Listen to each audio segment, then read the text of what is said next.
Hey friends, it's Jimmy with my usual reminder to hit the like button and ring the notification bell and turn on all notifications. Also, don't forget to drop a quick comment saying where you're watching from or what you're doing right now. Personally, I'm hoping it's not too icy out to take my dog for a long walk after finishing this upload. If you were online around 2013, you couldn't miss a YouTube channel called FPS Russia. It was a digital fireworks display of massive firepower, showcasing a charismatic host known as Dmitry Potapov, who was known as the professional Russian. He casually blasted away everyday objects with highly regulated automatic weapons, and even occasionally showcased heavy artillery and tanks. By 2013, the channel had amassed over 5 million subscribers and was built on an arsenal of extremely high-value, highly regulated weaponry. Then, at the height of this booming, chaotic success, the entire operation went silent.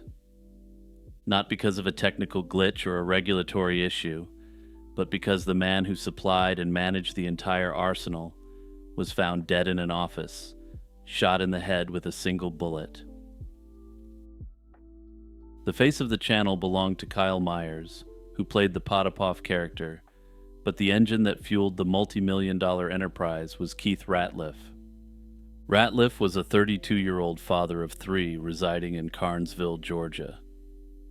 He was responsible for the logistical and regulatory tightrope walk required to stage the channel's elaborate videos. He served as the manager and co-owner of the company, tasked with the development, production, and acquisition of the specialized weaponry featured in the online content.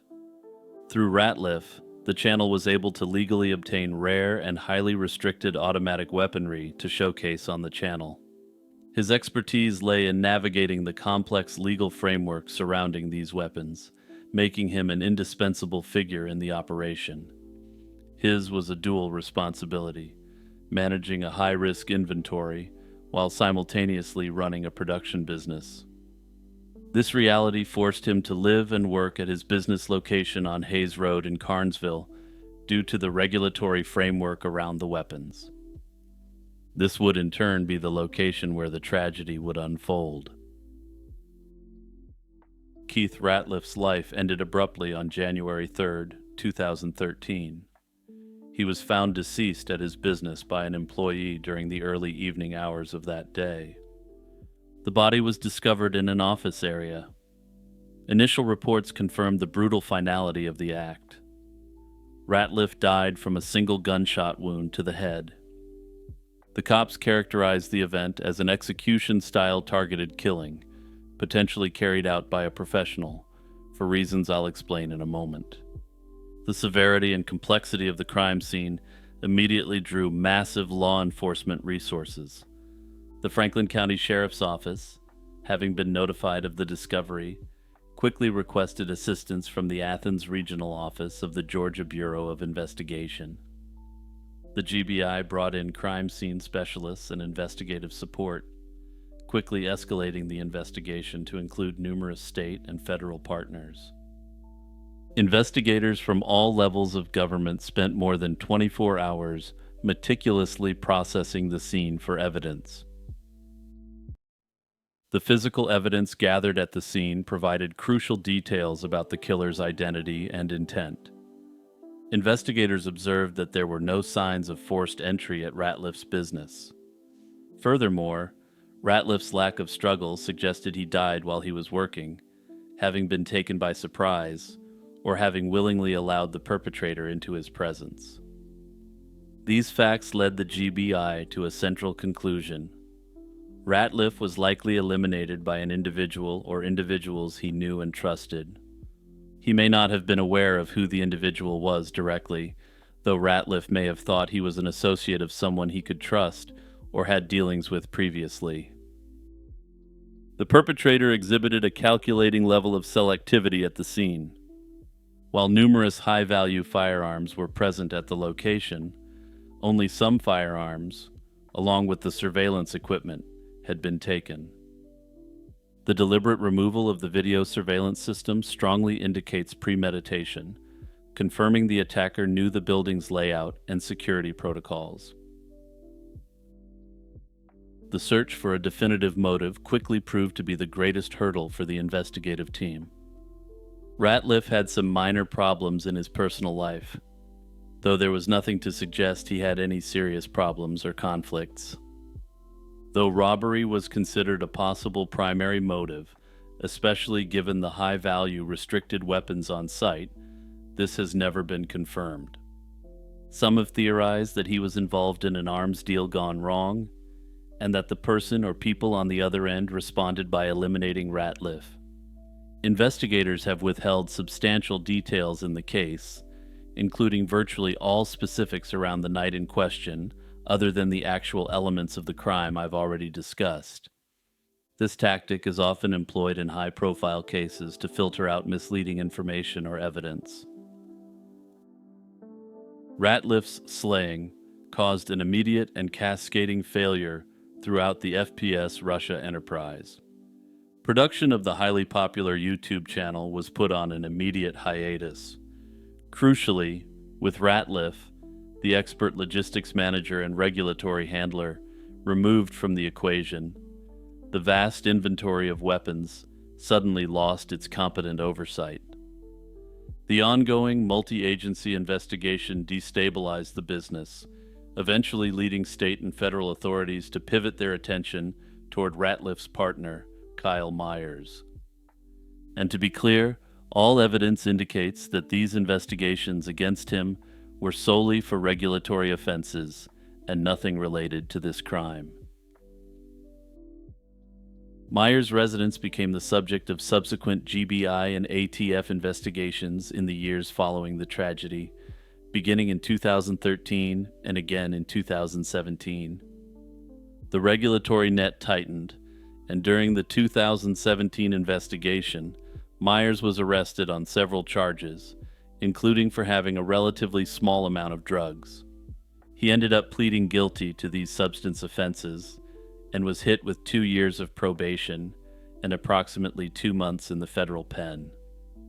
The inability to legally access firearms, coupled with probation conditions prohibiting the possession of any such items, proved fatal to the channel's operations. At present, the last episode uploaded to the channel came in 2016, and given Myers' conviction, this will likely remain this way. Despite thousands of hours spent by state and federal agents, the death of Keith Ratliff remains an active, open, and unsolved case years after the fact. No arrests have ever been made in connection with the crime, and the case appears to be no closer to being solved today than it was in 2013. That said, given the silence from investigators on this case, investigators may be closer to a break than we know. Strikingly, the GBI emphasized that potential witnesses who held information about the killer were at a, quote, continued risk of harm. To me, this strongly suggests that investigators have an idea of the individual or entity that committed this act, but that they're keeping it under wraps. Necessarily, this has led to a ton of conspiracy theories, especially since the public has largely been kept in the dark. Miyuki Ishikawa, the midwife who ran the Kotobuki Sanin maternity home in Tokyo, wasn't a monster who operated in the shadows. She was a serial predator who operated in the open, exploiting the institutional wreckage of a nation. This is the story of the Kotobuki Sanin incident, which spanned from April 1946 to January 1948, during the American occupation of Japan. While Ishikawa was only ever convicted for the inadvertent death of 3 infants, some have suggested she may have been responsible for the killings of up to 500. To understand how Miyuki Ishikawa became one of Japan's most prolific serial killers, we must first grasp the absolute devastation of post-war Tokyo. After Japan's surrender in 1945, the Allied occupation, led by General Douglas MacArthur's Supreme Command of Allied powers, initiated widespread reforms. However, the early phase of the occupation, roughly through 1947, left the economy severely depressed and unstable. The occupation forces were focused on fundamental societal changes before even attempting to revive the economy. This was a society reeling from defeat, its infrastructure shattered, and its economic stability evaporated. In this environment, the birth of an unwanted child often triggered an immediate crisis for the parents. Single mothers, particularly, faced tough living conditions, struggling simultaneously with raising children and securing basic employment in the deeply depressed economy. For many families, and especially those where the father had died in combat, the economic strain was simply too immense to bear. Critical services like maternity benefits or supplemental income for new mothers were essentially absent, leaving the most vulnerable infants unprotected by the state. The immense pressure created by this economic desperation allowed a darker, historical coping mechanism to resurface. The state's failure to provide welfare meant that poverty effectively transformed an unwanted birth into a deadly crisis. Miyuki Ishikawa didn't invent this desperation, but she provided a disturbing, systematic, monetized solution to a massive systemic failure. Miyuki Ishikawa was an established, experienced professional midwife managing a recognized facility called the Kotobuki Sanin. Born on February 5, 1897, in Honjo, she leveraged her expertise to attain positions of influence within multiple midwives' associations. This professional standing provided her with crucial institutional legitimacy, allowing her to operate her clinic as a seemingly legitimate maternity home. The personal life of Ishikawa added a veneer of respectability and complexity to her public persona. She had no biological children, but she and her husband, Takeshi, raised 4 adopted children, one from Takeshi's previous marriage, and 3 others they adopted later. Her husband was a crucial accomplice. He was a former officer in the secret police force of Imperial Japan. Notably, these secret police were responsible for all sorts of atrocities throughout the darkest days of Imperial Japan. Though we have no records of his specific actions, it's likely that he was involved in chilling activities long before playing second fiddle to his wife's homicidal operation.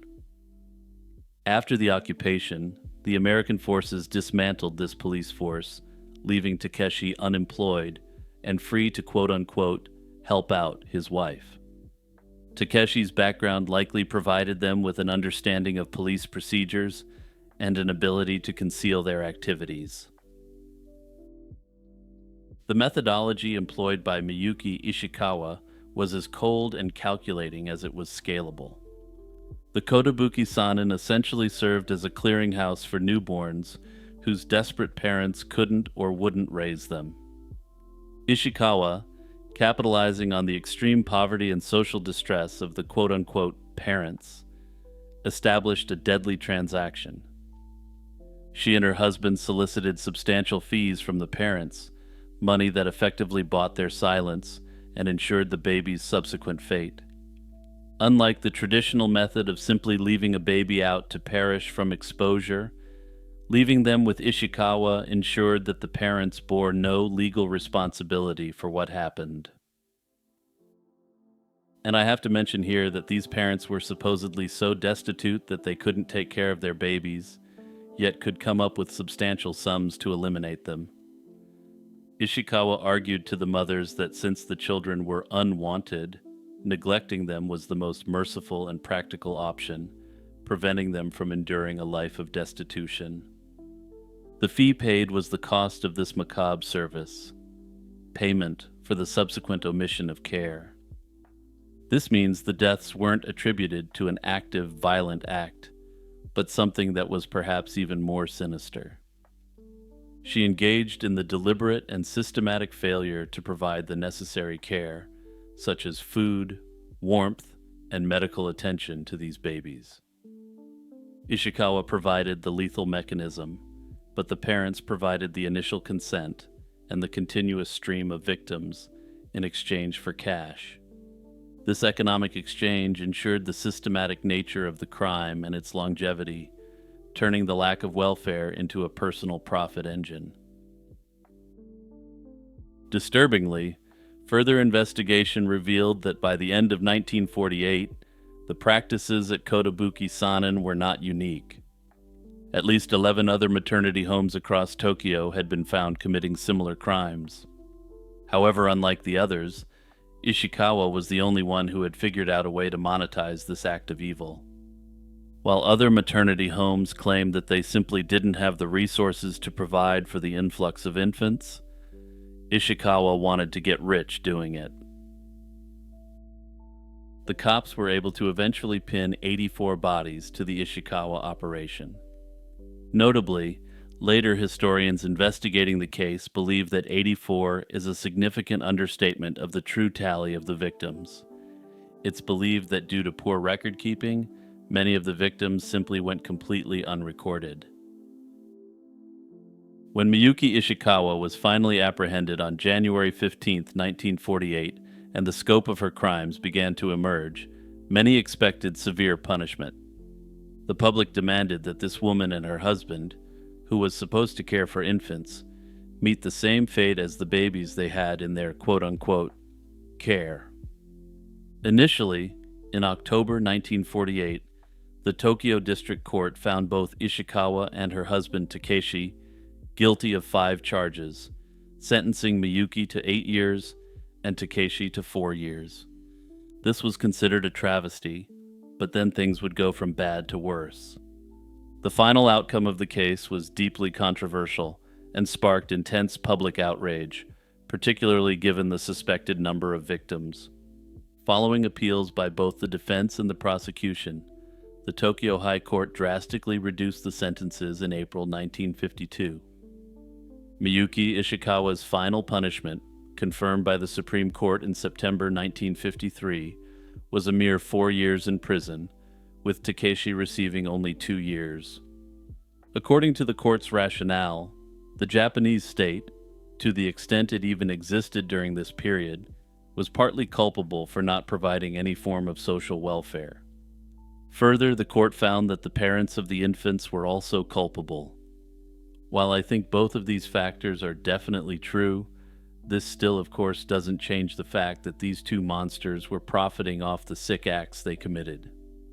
But things were still going to somehow get worse, because Miyuki, for all her chilling crimes, ended up getting the ending she wanted. She wanted to be rich, and she got it. After Miyuki Ishikawa was released, she continued to claim that she was innocent, despite overwhelming evidence to the contrary.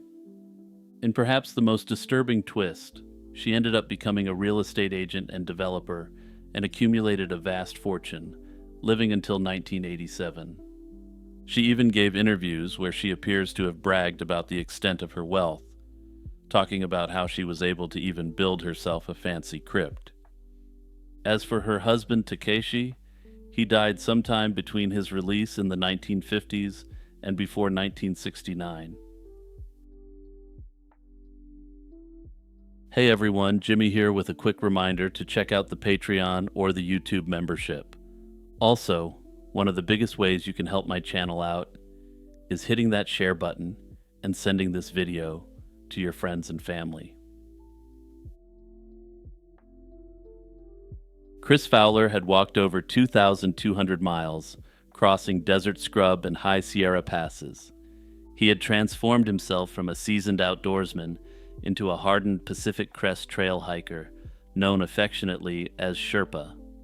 He had overcome the heat, the isolation, and the sheer physical exhaustion of traversing California and Oregon. By October 12, 2016, the 34-year-old was standing near White Pass, Washington, at approximately mile 2,294, with the Canadian border tantalizingly close. Only about 350 miles of the trail remained. But in the unforgiving high-altitude wilderness of the North Cascades, the last miles are often the most deceptive. The end of September is traditionally the hard deadline for traversing this northern segment. By mid-October, the journey was a high-stakes race against immediate, violent winter conditions. To push north at that moment was ambitious, but Chris was a man of singular vision, and he wasn't going to stop until he hit his goal. Christopher Fowler was born in Norfolk, Virginia, in 1982, while his father was stationed there in the Navy, but he grew up primarily in the Dayton, Ohio area. He graduated from Wright State University and maintained a close connection with his extended family, including his stepmother, Sally Fowler. She played a significant role in his life after his mother passed away when he was 12, and she would play a major role in making sure his disappearance wasn't forgotten. Before the trail called, Chris decided he had very few bills, some money saved, and no permanent job obligations.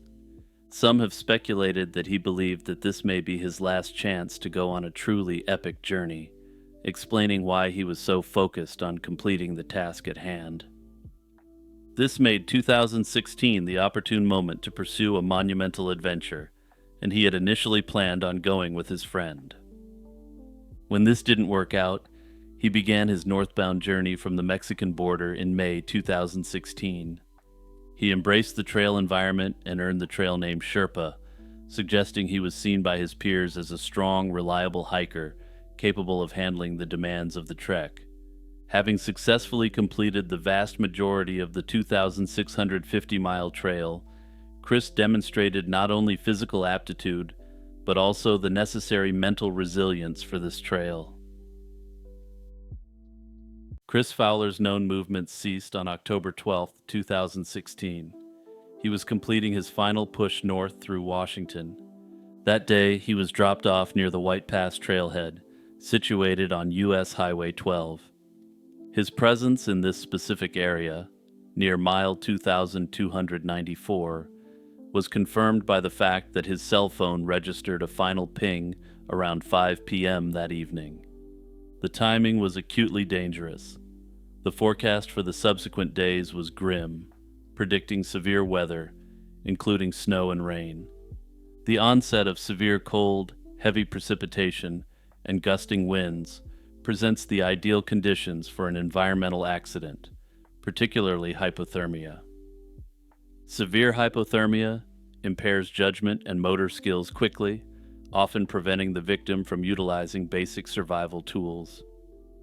The lack of any distress signal points toward an event that happened suddenly, perhaps as a result of the blistering cold. That said, there's unconfirmed sightings of Chris on the 13th and 14th of October, which suggests that he may have continued hiking onwards without his phone. The last unconfirmed report suggests that he was alive as of October 22nd, when he was potentially seen by hunters near milepoint 2,364. That said, this sighting, like those on the 13th and the 14th, is unconfirmed. The initial belief, articulated by his family, was that Chris perished when a major storm front arrived, trapping hikers and creating hazardous conditions. Official search and rescue operations, led by the Yakima County Sheriff's Office, were initiated across a large area between White Pass and the Canadian border. However, these official searches were suspended relatively quickly, within about 2 weeks, due to the inclement weather that made conditions too treacherous for rescue personnel. Despite the suspension, family, friends, and volunteers, including hunters and other hikers familiar with the terrain, continued to comb the immense search area for years. They found absolutely no evidence of what happened to him, confirming the difficulties inherent in locating a person in this rugged, high-altitude area. Personally, I have to question any of the sightings past October 12th, as all evidence indicates that Chris was a seasoned and safety-conscious hiker. He knew that hiking in October was risky, and doing so without his phone would have amplified this risk substantially. That said, on the other hand, he does appear to have had a single-minded desire to complete this journey in one season. Everyone who is ambitious and has a goal in mind is at risk of getting lost in the sauce and putting the goal before literally everything else, which may have been what happened here. At any rate, his family has valiantly continued the search for his body for almost a decade now, and I can only hope they get the closure they so desperately need in the coming years. The year 1883 marked a pivotal, if initially unnoticed, moment in the history of near-Earth astronomy. Our stage is the recently established Zacatecas Astronomical Observatory in Mexico, situated atop La Bufa Hill. José Bonilla, a distinguished Mexican engineer and astronomer, had been elected the observatory's first director in 1882. On August 12, 1883, he was preparing for routine solar observations when his view was abruptly and repeatedly interrupted.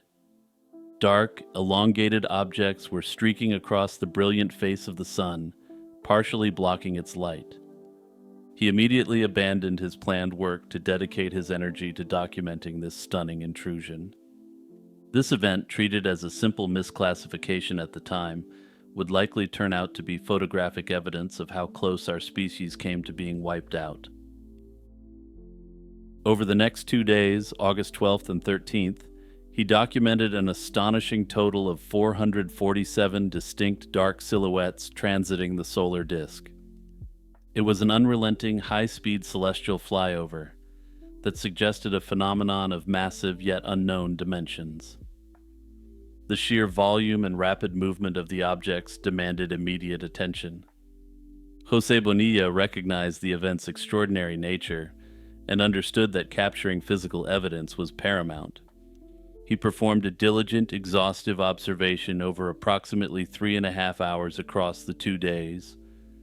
During this time, he secured the primary evidence that would eventually unlock the likely mystery of what he'd seen. To capture this event, he relied on the challenging photographic methods available at the time. He employed the wet plate collodion process, a sophisticated technique for the 19th century that required a glass plate to be chemically coated, sensitized, exposed, and developed quickly. His diligence was exceptional, managing to capture 447 separate ink photographs during the 48-hour period the event lasted. Because the images were inherently low-quality reproductions due to the early technology, his accompanying written descriptions became essential for context. The scientist consistently described the objects as appearing fuzzy or misty, and critically noted that many of them possessed distinct dark tails. He published his observations without proposing a definitive cause in the prestigious French journal L'Astronomie in January 1886. This meticulous documentation preserved the raw data needed for future analysis. While the descriptions of fuzziness and tails might initially seem like artifacts of poor resolution, these traits would propose a solution to the mystery. The 19th century astronomical establishment struggled immensely to integrate this account into their understanding of the solar system. The response of the establishment wasn't to admit that it was an unknown, but to propose a solution that made no sense whatsoever. The sheer number of objects, combined with their rapid movement, defied easy categorization. The editor of L'Astronomie, when publishing the report, offered a tentative terrestrial solution. He suggested the phenomena might be nothing more than high-altitude flocks of migrating birds or large insects. This simple explanation aligned with the desire to attribute such anomalies to local, earthly causes. This, in essence, allowed the scientific establishment of the time to laugh off these observations, an act that would seem quite short-sighted in the long run.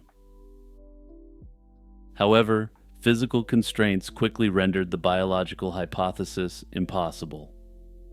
José Bonilla noted that the objects crossed the face of the sun in a fraction of a second, often less than 1 full second. For any bird or insect to achieve such a speed, they would have had to be moving at velocities far beyond any known biological capability, even accounting for wind conditions. The ultimate flaw in the terrestrial explanation, and the key to the entire mystery, lay in a crucial piece of evidence. The objects were only visible from the Zacatecas Observatory. No other observatories, including those in nearby Mexico City, reported the solar transit. Had the objects been distant astronomical bodies, the transit would have been seen across a vast swath of the planet. To jump ahead a bit, their localized visibility is explained by the principle of parallax. A near object appears to shift relative to a distant background depending on the viewer's position. Since the background, the sun, was fixed, the objects had to be extremely close to the observing latitude. This constraint meant the objects were high-velocity bodies skimming the Earth, eliminating both slow-moving terrestrial life and distant celestial bodies. The absence of corroboration, initially used to dismiss the observations, became the strongest piece of physical evidence defining the object's trajectory. For decades following the publication, the Bonilla observation settled into an ambiguous corner of astronomical history. The data was meticulously recorded, yet inexplicable by the technology and theoretical framework of the time. This lack of resolution created a scientific vacuum, and the story of the unidentified objects persisted largely as a curiosity. In the mid-20th century, as popular interest in unidentified flying objects intensified globally, Bonilla's historical photographs gained a new life. The dark, fuzzy objects passing silently across the sun were enthusiastically claimed by some as the first photographic evidence of extraterrestrial visitors. While the narrative lacked scientific rigor, it served an important purpose by keeping the event in the public eye. And just to be clear, the reality of the observation was a lot more horrific than this. The definitive scientific breakthrough arrived in 2011, providing a powerful fact-based interpretation of the 19th century observations. A study provided a working hypothesis that the Mexican astronomer had witnessed the transit of fragments from a comet. This explanation elegantly synthesized all the observed data points in a way no other theory could. The object's appearance as fuzzy silhouettes with dark tails fits perfectly with the description of icy debris as the comet encounters orbital stress. Furthermore, the study quantified the scale of the debris field, finding that the size of the observed objects were consistent with cometary debris. The most consequential finding of the modern analysis involves the potential for catastrophe. The reevaluation revealed that the objects observed weren't just minor space dust. They represented the debris field of a gigantic parent comet. Researchers estimated the original mass of this body, prior to fragmentation, may have been equivalent to over 8 times the mass of Halley's Comet. This realization instantly elevated the observation to a record of one of the most significant planetary near misses in history. By calculating the energy each fragment carried, the researchers could model the impact scenario had the objects collided with Earth. Disturbingly, had it struck Earth, it would have had an impact energy of over 3,000 Tunguska events, which scientists believe would have caused a global extinction event. In the end, what José Bonilla documented wasn't the first photographic evidence of extraterrestrials, nor was it a flock of seagulls or some flying beetles. Instead, it was a terrifying record of our planet's survival by a matter of a couple hundred miles, an event that only one person on the planet noticed at the time.